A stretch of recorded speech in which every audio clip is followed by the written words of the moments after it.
Just a moment ago, when we were looking into the arpeggiator, I realized there's a very cool way to do those tempo locked synthesizers without needing any arpeggiator at all. The mighty operator synth is great for that stuff. Let me get rid of the utility bass. And I'll pick that last algorithm again, because I'll need the oscillators to all go out on their own without any FM this time. You'll see why in a minute. So let's start with A here. I think I'll go and record a little clip so we can have that running while we're making this sound. Turn on the metronome. And here we go.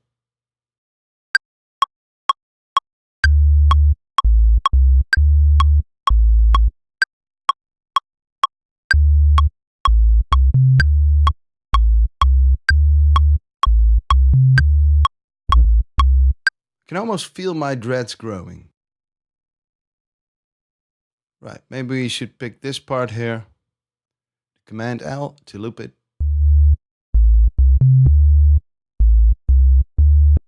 Quantize this quickly.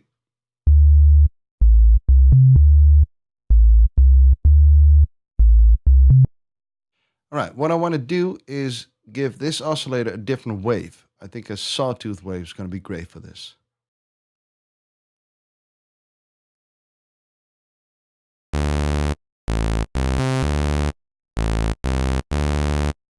It's not going to stay like this, don't worry.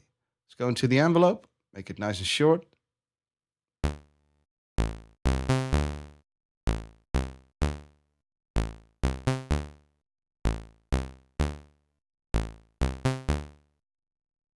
Okay, I want to start with oscillator B to be exactly the same as A.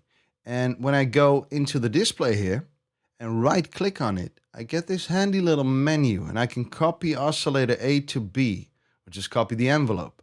But in this case, I'll copy the entire contents of oscillator A. We'll pick that, and once I let go, I get the exact same thing as is happening in the A slot. See, even down to the level. I want to do this so I can now detune them from each other a bit.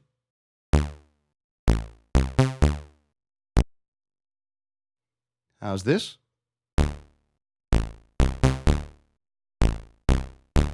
No, I want it to be the same pitch, because I'm going to use another oscillator to give our bass that big bottom end. And you know, just like with the utility bass, sine wave is perfect for that.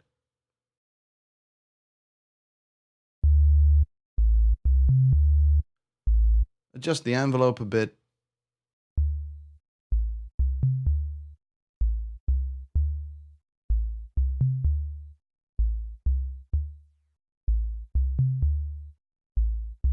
And all together now.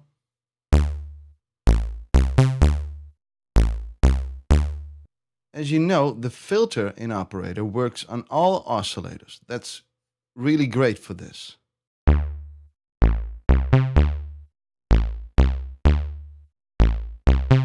Let me go and give the filter a bit of envelope too.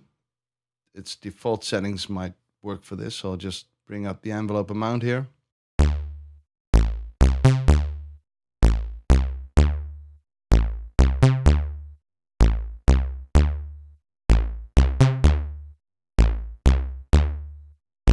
Let's go and use the spread here to widen the sound just a tiny bit. You don't want to go overboard with the spread on a bass sound, but it also gives that nice chorus-like effect. And for a sound like this, I actually like that.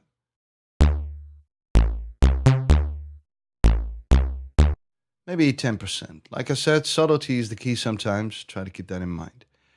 The old synthesizers had this obnoxious habit of detuning all the time. And although that was really annoying at times, if you listen to the old electronic music from the 80s or the 70s, you can hear that detuning happening a lot. And it gives a very cool touch to certain sounds, even if it wasn't on purpose at the time. I want to go try and emulate that using an LFO. This little orange box tells me the LFO is in retrigger mode. That means that every time I play a note,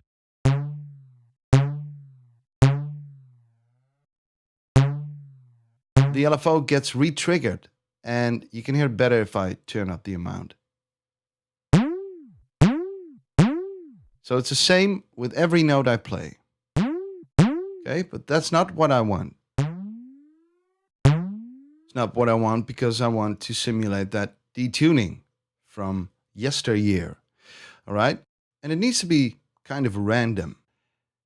If I take the LFO out of retrigger, it will just keep on running freely in the background without caring about notes at all and what is being triggered and what not. So now when I play a note, it will seem to be detuned every time. This is way too much, of course.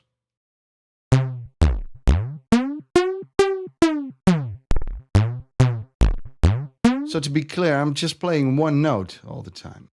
Let's bring down the amount.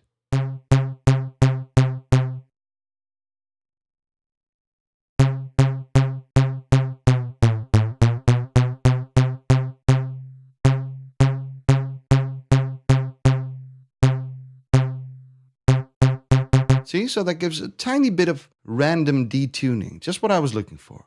Let's move on to the next video and bring this sound to life a bit.